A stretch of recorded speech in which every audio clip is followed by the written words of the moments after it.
Hi, this is David from Top Gear Singapore, and we are here at the International Media Drive for the 911 ST. So what exactly is the ST? Well, the 911 ST is kind of like Porsche's birthday present to itself. I mean, on the occasion of the 60th birthday of the 911. And this generation of the 992 ST is kind of like the lightest of its kind in the Type 992. It's 1,380 kilograms curb weight, and a whole bunch of lightweight measures have been put into the car. It's running a GT3 RS engine, so it's about 525 horsepower, but it uses a GT3 Touring body. And on top of that, they've deleted rear axle steer.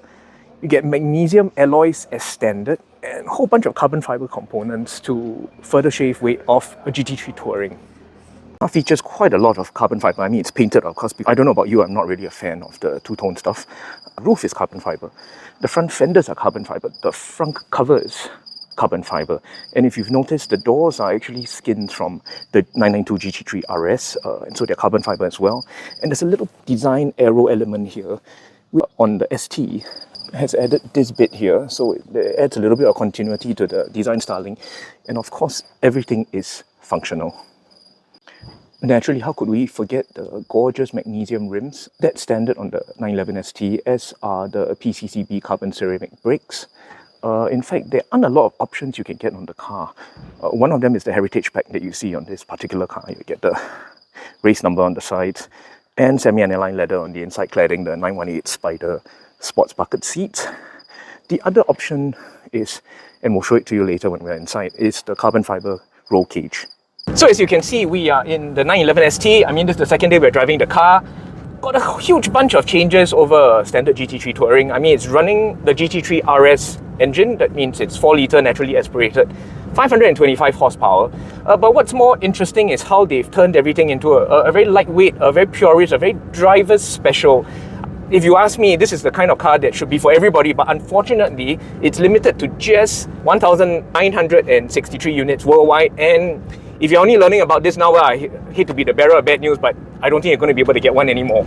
They've done a whole myriad of changes. I mean, we've covered the lightweight components from the outside. Mechanically, it's running a lightweight clutch, so it works with the short throw shifter, the gear shifter. It's shorter throw than the GT3 Touring. Reactions are really, really short and snappy, kind of like me, which is why my seat is pushed so far forward. We're going to let the car sing a little bit in a while because the maximum engine speed on this is 9,000 RPM.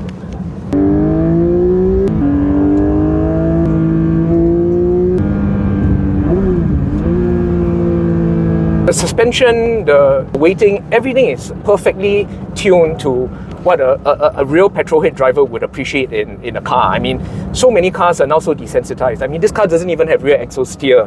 And all the suspension and the chassis components have been calibrated to accommodate that. And another thing we learned was that because it doesn't have rear axle steer, it actually uses a slightly lighter battery because the energy demands aren't as high for the car.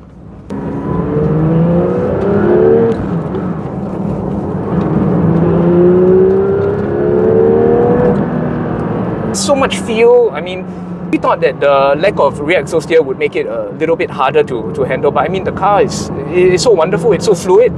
This is the kind of car that makes you just want to string together a whole series of corners. You don't necessarily want to be going very, very fast.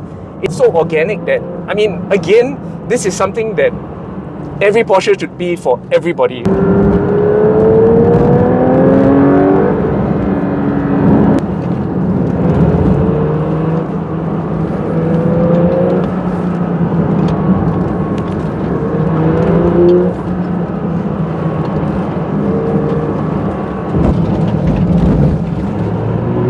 I mean, when we drove the 911R, we thought that that was eye-opening.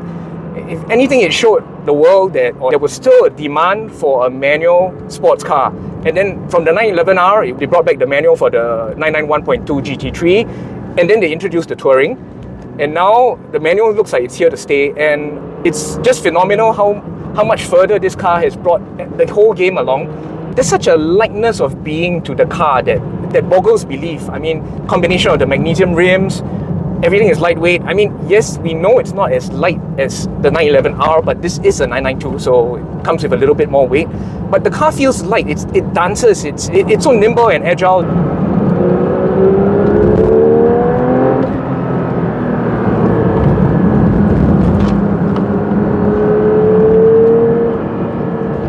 goes to show that Porsche can always surprise the most jaded of cynics when it comes to their GT models. And this 911 ST is a perfect return to form.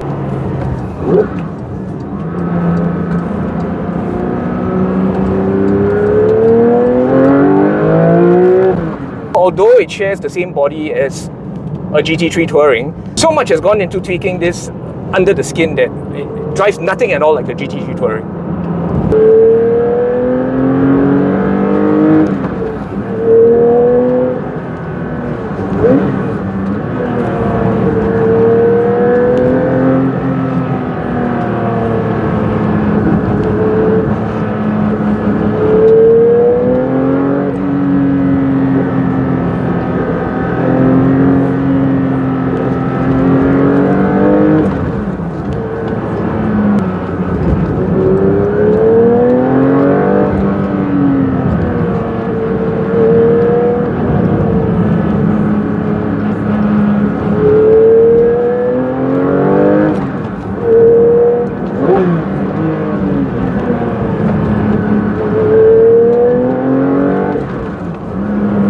The engine, the gearbox, the ratios, everything goads you on because it encourages such an urgent, frenetic pace of driving that lets man and machine become one.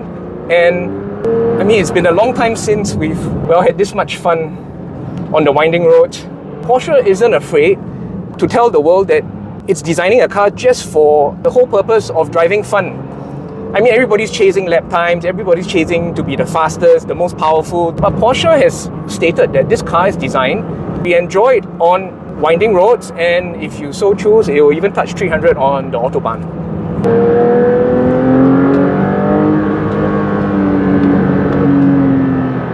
The winding roads here are utterly brilliant. I mean, we're in the south of Italy. But what's also quite amazing is there's great body control, but the ride isn't as uncomfortable as you would imagine given the pedigree of the car. I mean, this is an outright performance machine, but even over the worst roads that we're going over right now, it still maintains a semblance of composure that would put slightly more luxurious cars to shame.